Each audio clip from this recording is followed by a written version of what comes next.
Es inadmisible, es imperdonable que la jugada, el penal sobre Brian Rodríguez no se haya visto, no se haya señalado, no se haya ni siquiera revisado.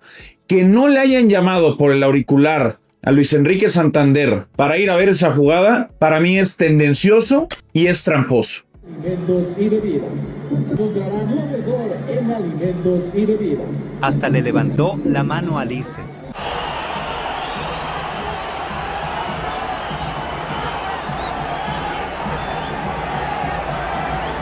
Club América hoy. La arbitraje se salió del partido. El VAR desapareció justo cuando tenía que aparecer y la indignación se apoderó de la tribuna. No fue un error aislado, fue acumulación, jugadas mal sancionadas, criterio flojo, decisiones que siempre caían del mismo lado. Hasta que la paciencia se rompió y en medio del caos el banco explotó. Jardín perdió la calma, el partido se descompuso y la imagen le dio la vuelta al país. Y como si eso no fuera suficiente, llegó otro golpe. Hay noticias de última hora sobre la lesión de Sebastián Cáceres y en un momento te cuento qué tan grave puede ser. Pero el ruido no se quedó en la cancha. Horas después apareció una story de Alan Saint-Maximin, corto, en francés, enigmático, pero lo suficientemente pesado como para dividir a la afición y prender fuego en redes sociales. Y mientras el ambiente hierve, los pasillos de Coapa también se mueven. El nombre de un técnico argentino, hoy valorado, competitivo y con peso real en uno de los equipos más fuertes de su país, empezó a circular con fuerza. No como humo barato, como una posibilidad que ya se comenta en serio. Lo más llamativo, la reacción del americanismo no fue rechazo, fue expectativa. Y ojo, porque el mercado no se detiene. Hay conversaciones avanzando, piezas que podrían salir, y un jugador ofensivo que empieza a tomar fuerza como nombre caliente para llegar a Coapa. Así está el América hoy. Presión, ruido, decisiones y movimiento. Quédate porque el video arranca ahora. Hay partidos que terminan empatados. Y hay partidos que se quedan atravesados en la garganta. Este fue uno de esos. Desde muy temprano, el ambiente en Pachuca se sentía raro. No era un juego duro. No era un partido caliente. Era un juego mal conducido. Criterio flojo, decisiones desordenadas, ese tipo de partido en el que el aficionado empieza a notar que el silbato no va al mismo ritmo que la cancha. Y cuando eso pasa, casi nunca termina bien. Porque no fue una jugada aislada. Fue una suma. Una entrada fuerte ignorada aquí. Un contacto claro dejado pasar allá. Un forcejeo que se sanciona de un lado y se deja correr del otro. Y el VAR, simplemente ausente cuando más se necesitaba. Jugada tras jugada, la sensación se fue instalando. No de inmediato. Despacio. Como suele pasar en este tipo de partidos. Esa idea incómoda de que, si la camiseta fuera otra, la historia se estaría contando distinto. Hasta que llega lo de Dourado. Golpe seco. Fuerte. De esos que en cualquier cancha piden revisión inmediata. Fuerza excesiva, impacto directo, riesgo claro. ¿Qué pasó? Nada. El árbitro dejó seguir. El VAR no apareció. El partido continuó como si no hubiera pasado absolutamente nada. Ahí el mensaje quedó claro. Poco después, Brian Rodríguez. Primero lo traban cuando se iba solo, con ventaja, rumbo al arco. Después lo tiran dentro del área. 2 jugadas grandes. 2 decisiones pesadas. 2 momentos que cambian partidos. Ninguna tomada. Y ahí aparece esa sensación que el americanista conoce demasiado bien.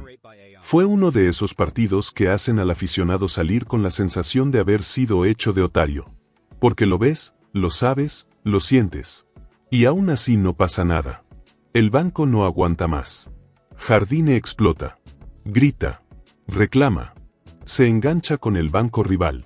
La provocación llega del otro lado, la discusión se sale de control y la imagen recorre el país. No es teatro. Es frustración acumulada. Es impotencia. Es sentir que el partido se te va sin poder intervenir. Ahí queda claro algo más profundo. El América llegó a su límite emocional. Pero aquí entra la parte incómoda. La que no gusta. La que no se puede esquivar. Con todo y arbitraje malo, el América no hizo gol. Otra vez. 3 partidos. 0 goles. Y eso no lo explica ningún silbante. Ni el VAR. Ni la rabia. Ni la sensación de injusticia. Faltó agresividad en el último tercio. Faltó colmillo. Faltó que alguien se hiciera cargo cuando el partido pedía carácter. El equipo gira, toca, se acerca, amenaza y se frena. No lastima. No decide. No impone respeto. Y cuando no resuelves, te expones. Como si el escenario ya no fuera suficientemente pesado, llega otro golpe. Cáceres siente. Cae. Sale.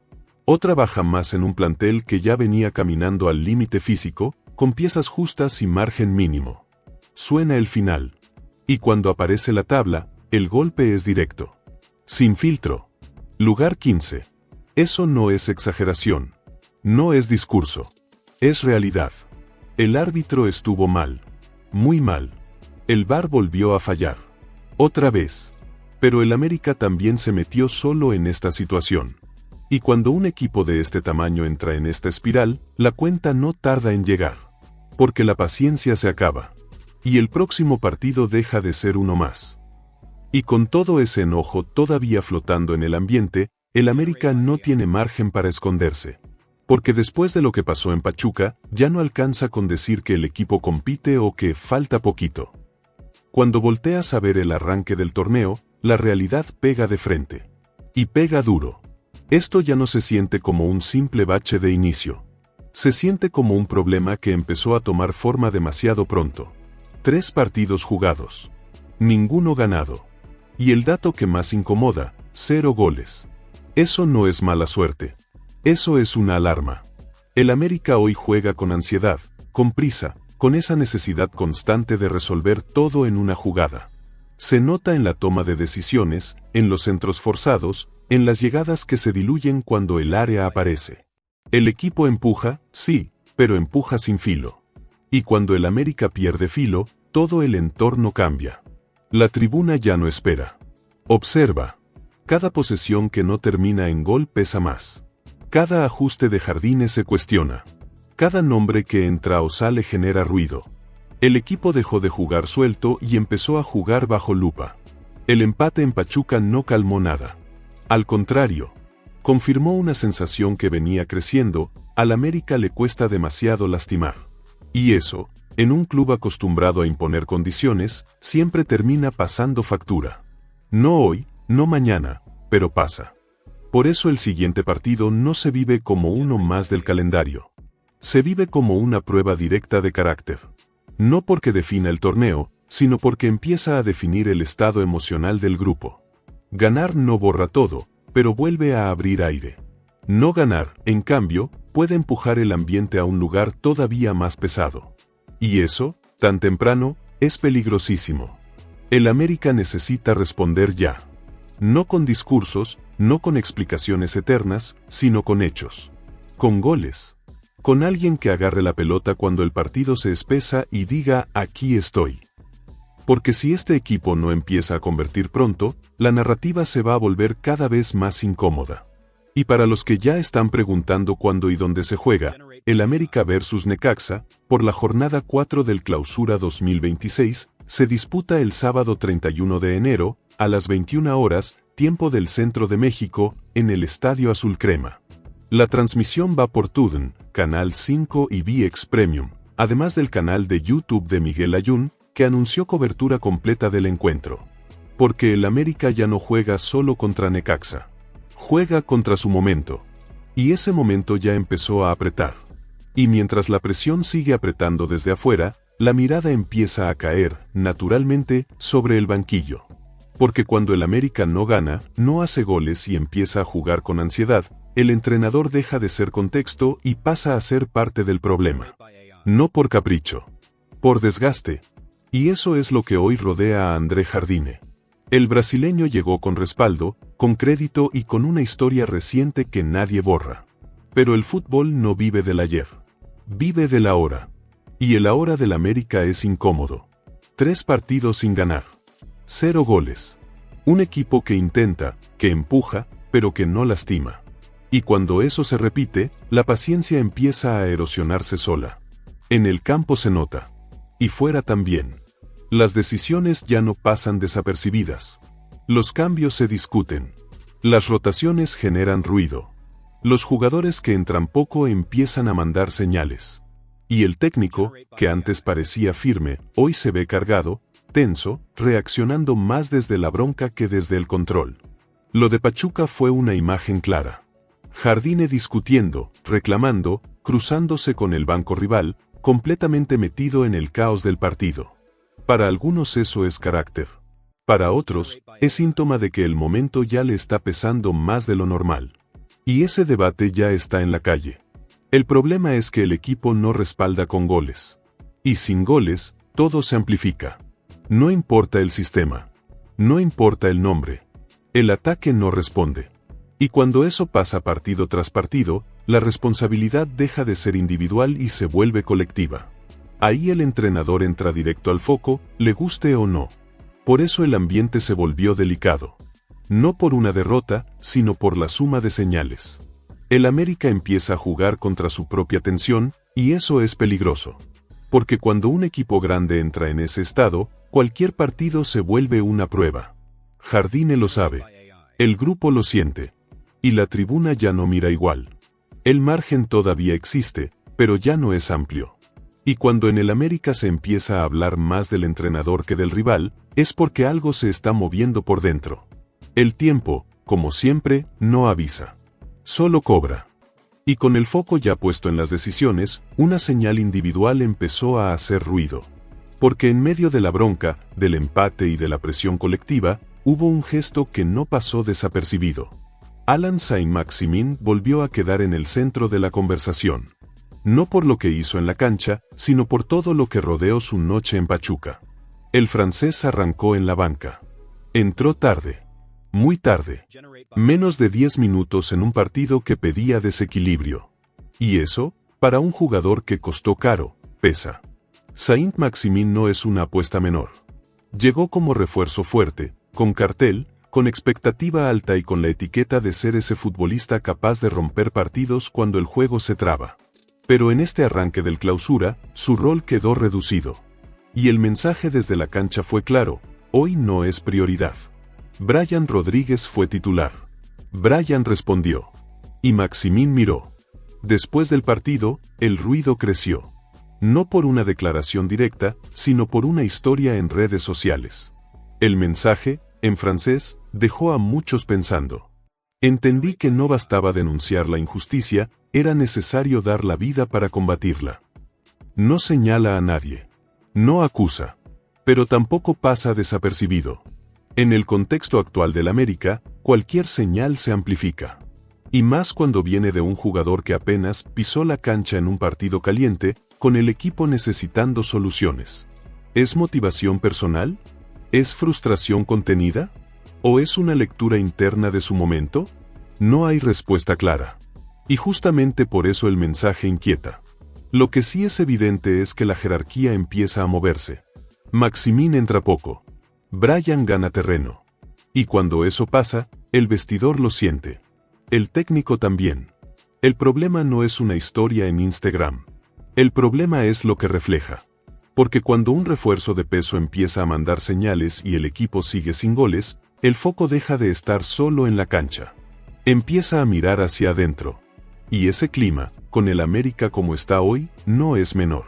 La presión no solo aprieta desde afuera. También empieza a acomodarse por dentro. Y ahí es donde el siguiente tema se vuelve inevitable.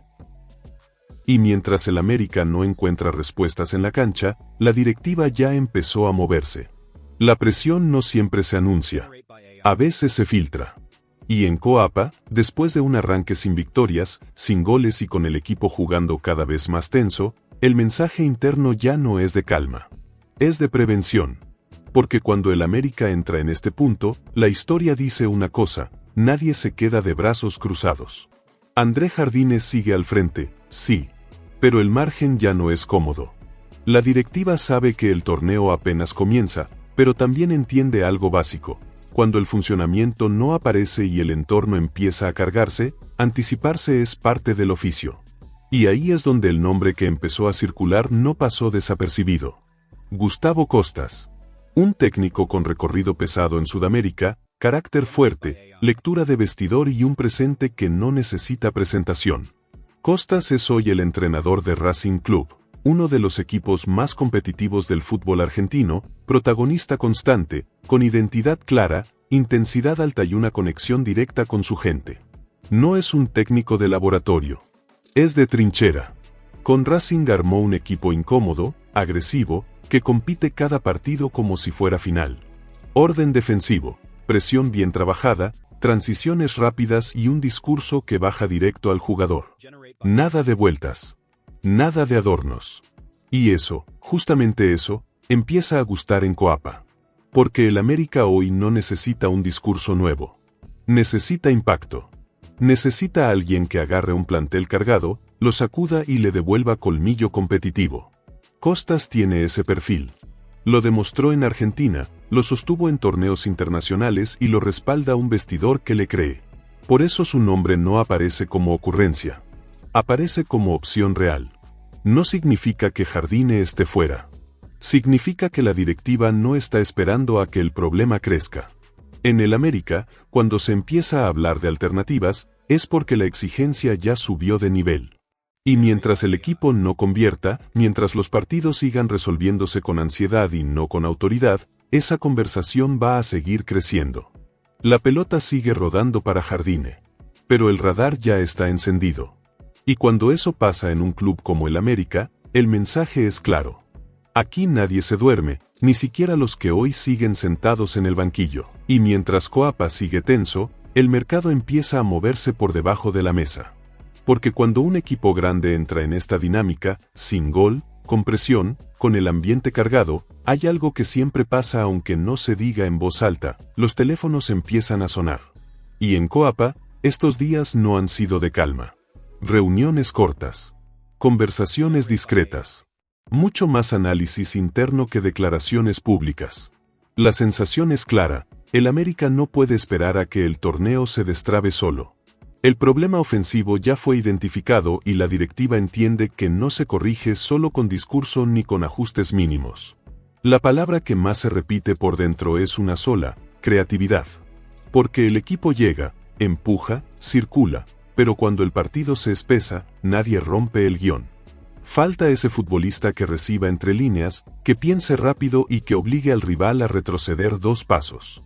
Y ahí es donde el mercado empieza a tomar forma real. No es búsqueda abierta. No es casting eterno. Es perfil definido. En ese contexto, el América empezó a trabajar una opción que no salió de la nada.